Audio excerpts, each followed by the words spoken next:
अस्सलाम वालेकुम, welcome to my channel cook with Shahin Sultana. तो गाइस, आज की रेसिपी है माउथ वाटरिंग और क्रिस्पी सो यमी।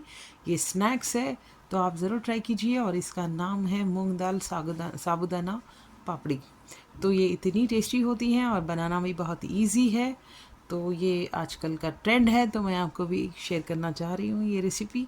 तो चलिए हम बनाते हैं और इसे आप भी जान लीजिए इसकी रेसिपी। तो चलिए गाइस, इसे शुरू करते हैं। तो देखिए कितनी क्रिस्पी क्रिस्पी है और टेस्टी है। तो सबसे पहले हम लेते हैं मूंगफली। तो मैंने ये लिया है 25 ग्राम। इसे हल्की आंच पे हम रोस्ट करेंगे, ज़्यादा जलाना नहीं है गाइस, ज़्यादा रोस्ट नहीं करना है, हल्का सा रोस्ट करना है इसे। बस देखिए इतना सा, ताकि इसका छिलका जो है आसानी से उतर जाए। और ये है चने की दाल, मैंने इसे भी लिया है 25 ग्राम। इसे भिगो कर रखा 2 घंटे। और ये है मूंग दाल, इसे भी मैंने 50 ग्राम लिया है। इसे भी मैंने 2 घंटे पहले रखा है। ये है साबुदाना, इस तरह से एकदम ये सॉफ्ट हो जाना चाहिए। इसे भी मैंने 2 घंटे पहले भिगो कर रखा था। तो चलिए इन सारे चीज़ों का पानी हम निकाल लेंगे। ये अच्छे से सोख हो चुके हैं।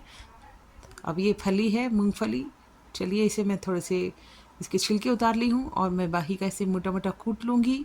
इस तरह से दरदरा सा कूट लेना है। दरदरा सा कूटने के बाद इसके छिलके और आसानी से निकल जाते हैं गाइस। ये आप लोगों के लिए एक ट्रिक है। तो चलिए, और अब अदरक लेते हैं 1 इंच का टुकड़ा और उसके बारीक पीसेस कर लेंगे। और हरी मिर्चें 6 से 7, अगर आप जितना भी तेज़ खाते हैं उतनी आप मिर्ची ले सकते हैं गाइस। तो इसे थोड़ा सा मसालेदार बनाएंगे तो बहुत अच्छा बनेगी ये पापड़ी। तो ये स्नैक्स, तो इसे भी हम अच्छे से कूट लेंगे। और एक तरफ हम एक बर्तन लेंगे और उसमें हम 3 गिलास पानी अच्छे से गर्म कर लेंगे। तो देखिए मूंगफली भी हमने इसे कूट कर इस तरह से रख लिया है। और इसे मैंने थोड़ा सा, इसके छिलके भी मैंने अच्छे से छन्नी करके निकाल लिया है पछड़ कर। तो चलिए अब इसे हम एक बर्तन लेते हैं, एक थाल ले लेंगे और उसमें हम डालेंगे अदरक और हरी मिर्च का पेस्ट। और तिल है, मैंने 2 टेबल स्पून लिया है, आप चाहे तो कम या ज़्यादा कर सकते हैं। अब डालेंगे इसमें हम जो 50 ग्राम मूंग दाल 2 घंटे पहले रखा था मैंने, वो डाल दी हूँ। और अब इसमें डालेंगे चने की दाल।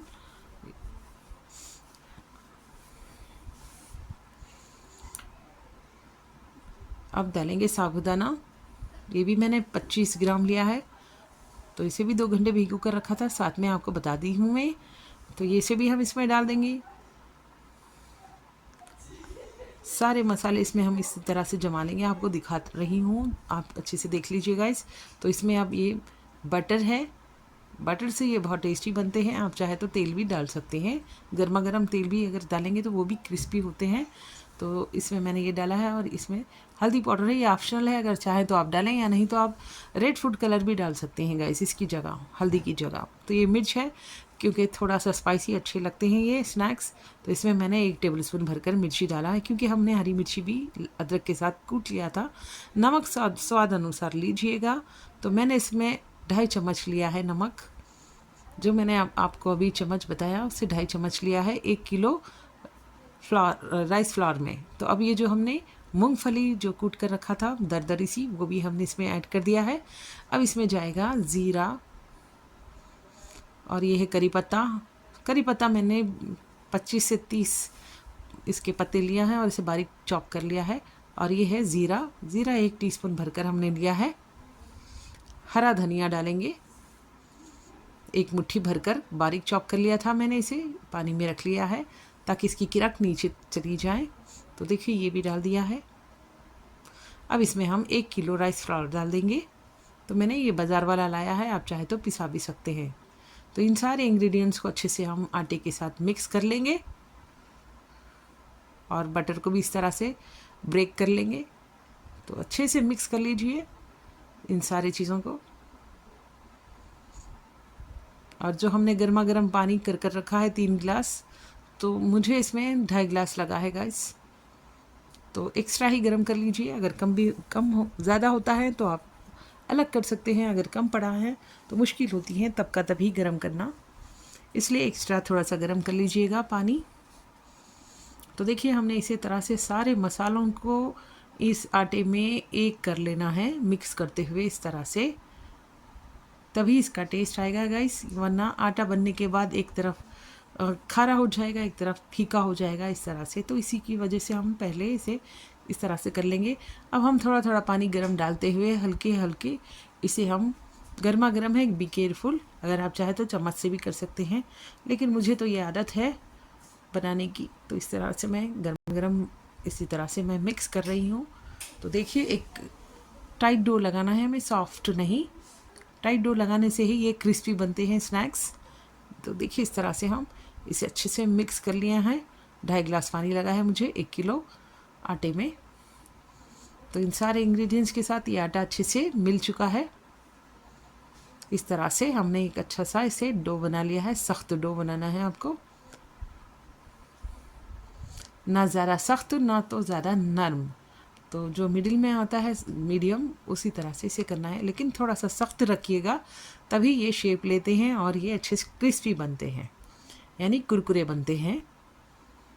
तो देखिए इस तरह से हम अच्छे से इसे देख सकते हैं, इतना टाइट रहना चाहिए, सॉफ्ट नहीं। तो चलिए तभी का तभी इसे हम छोटे छोटे नींबू जितने, यानी गोली नींबू जो आता है छोटा नींबू, उस तरह उसके साइज़ के हम पापड़ियाँ बनाएंगे। एक कटोरी में हमने कुकिंग ऑयल ले लिया है। अब इसे हम अपने हथेलियों पे अप्लाई करेंगे और थोड़ा थोड़ा पोर्शन लेकर इस तरह से हम छोटे छोटे लोइयाँ बना लेंगे। इस तरह से बॉल्स बना लीजिएगा, बहुत इजी है और तभी का तभी करना है आपको। और जो भी हम थोड़ा पोर्शन बना बना के इसे ढककर भी छोड़ देंगे आटे को। इस तरह से एक तरफ मैंने तेल को भी गर्म होने के लिए छोड़ दिया है मीडियम फ्लेम पर। तो देखिए इससे भी छोटे अगर आप चाहें तो बना सकते हैं, अब इससे बड़े भी बनाना चाहे तो बना सकते हैं। तो मैंने आपको बता रही हूँ 2 साइज़ में, एक छोटा वाला और उससे बड़ा वाला। तो इस तरह से सारे हम इस तरह से बॉल्स बनाकर एक प्लेट में रख लीजिएगा और बाकी के इस तरह से हम इसे ढककर छोड़ देंगे। और ये लोइयों को हम, अब देखिएगा मैं एक कवर लूँगी प्लास्टिक का, जो मोटा वाला कवर आता है, उसके हम तेल अप्लाई कर लेंगे और कुकिंग ऑयल, और उसके बाद हम ये बॉल्स को इस तरह से प्रेस करेंगे। तो इस तरह से प्लेटफॉर्म पे आप बिछा लीजिए इस प्लास्टिक को और इसे अच्छे से, एक साफ़ प्लास्टिक लीजिएगा, धोकर मैंने इसे सुखा लिया था इस प्लास्टिक को। अब इस पर मैं ऑयल अप्लाई कर रही हूँ, कुकिंग ऑयल सारा कर लीजिएगा इस तरह से। तो 2 तरफ भी इसे अच्छे से प्रेस करना है। तो इसके लिए हम पूरे कवर को इस तरह से, आप चाहे तो ब्रश रख कीजिए, चाहे तो इस तरह से। तो हम 4 इस तरह से, मैं इजी बता रही हूँ आपको, ज़्यादा देर नहीं लगेगी।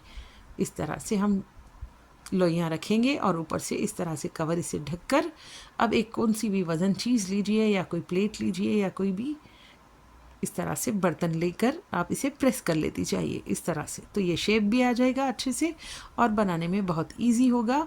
हम तेल लगाने से ये स्लिप होकर अपने शेप अपने आप इजीली ले लेते हैं। तो देखिए इस तरह से, तो गाइस इस तरह से, तो देखिए निकलने में भी कोई दिक्कत नहीं हो रही क्योंकि हमने ऑयल अप्लाई किया था। अगर आपको मोटा लग रहे हैं तो आप इसे दोबारा भी प्रेस कर सकते हैं इस तरह से। अगर चकलियाँ आपके जो मोटे हो दिख रहे हैं तो आप इसे पतला पतला कर सकते। तो इतना इसे पतला हमने किया है, इतने पतले वाले इसे चकलियाँ हमें बनाना है, यानी पापड़ी। तो देखिए इसमें साबूदाना और मूंग दाल इतनी अच्छी से इसमें प्रेस हो चुके हैं। तो देखिए अब हमने मीडियम फ्लेम पर, तेल पहले से ही मैंने गरम रखा था, तो कढ़ाई भरकर आप तेल मत डालें, आधी कढ़ाई डालें, क्योंकि इसमें बबल्स जो आते हैं वो ऊपर से उबल कर जा सकता है, तेल ख़राब हो सकता है। तो इस वजह से गाइस आप ध्यान रखिएगा कि ये आधी कढ़ाई तेल होना चाहिए। अब इसे हम 2 मिनट के लिए इस तरह से छोड़ देंगे और उसके बाद पलटी करेंगे, ये टूट जाते हैं गाइस, ये ध्यान रखिएगा। इसे जब का जब भी आपको पलटना नहीं है, इसे 2 मिनट के लिए सिकने दीजिए और एक तरफ होने के बाद दूसरी तरफ ही हम इसी तरह से सेकेंगे।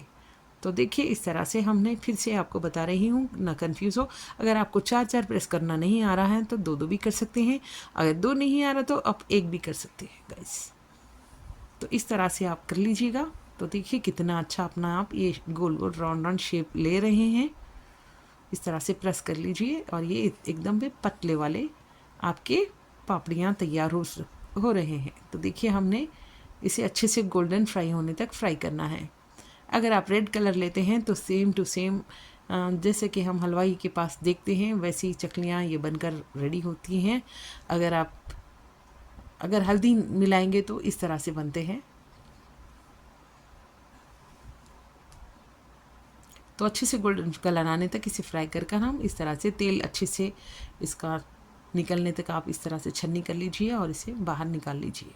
तो देखिए जब तक इसके बबल्स ज़्यादा हैं तो ये कच्चे रहेंगे, बबल्स कम होने के बाद ये क्रिस्पी होते हैं तो तब आप बाहर निकालिएगा, या नहीं तो बीच में ये कच्चे रह जाएंगे, फिर बोलेंगे आपसे ठीक से नहीं बताया। तो गाइस ये भी ध्यान रखना है कि क्रिस्पी जब तक इसमें झाग ज़्यादा आएगा तो वो कच्चे रहते हैं, झाग कम होने के बाद वो क्रिस्पी होते हैं। तो तब आप बाहर निकालिए। तो कितना फ़ाइन और कितना टेम्पटिंग कलर इसका, और अच्छा सा कलर भी आया है और टेम्पटिंग भी लग रहे हैं। तो हलवाई जैसे ये पापड़ियाँ बनकर रेडी हो चुके हैं, चाहे पापड़ी बोलो या चकली बोलो। यहाँ तो तेलंगाना में, हैदराबाद में इसे अप्पे कहते हैं, अप्पम कहते हैं तेलुगु में। तो देखिए गाइस ये पापड़ियाँ इस तरह से हमने बना लिया है। ये मेरे बच्चों को बहुत पसंद आता है तो मैं ये इसीलिए बना रही हूँ। तो देखिए 2-2 भी कर सकते हैं आप, 4-4 भी कर सकते हैं, ये आप पे डिपेंड है गाइस। तो इस तरह से थोड़ा सा इसे दम लगाकर इस तरह से प्रेस कर लीजिए, ये अपने आप शेप में आ जाएंगे। तो देखिए गाइस कितना आसान है इसे प्रेस करना और बनाना। तो गाइस जिस किसी भी मेरे रेसिपीज़ पसंद आए तो please like share and good comments, और जो कोई भी मेरे चैनल पर नए हैं तो प्लीज़ सब्सक्राइब कर लें, साथ में बेल आइकन प्रेस करना मत भूलें। तो देखिए इसका झाग कम होने लगा है तो इसका मतलब है ये अच्छे से क्रिस्पी हो चुके हैं। तो चलिए हम इसे बाहर निकालते हैं। तो देखिए मैंने सारे टिप्स भी और ट्रिक्स भी सब चीज़ आपको बताया है। तो उम्मीद करती हूँ आप सबको ये बेहद पसंद आएंगे और आप ज़रूर इसे ट्राई कीजिएगा इस। तो देखिए बनकर हमने 2 साइज़ कर लिया है, एक छोटे वाले और एक बड़े वाले। तो आपको कैसे लग रहे हैं गाइस, गुड कमेंट्स कीजिएगा। तो खाइए खिलाइए, अपने परिवार को खुश रखिए। चलती हूँ दुआ में, याद रखना। अल्लाह हाफिज़। Okay guys, bye. Thank you for watch my channel.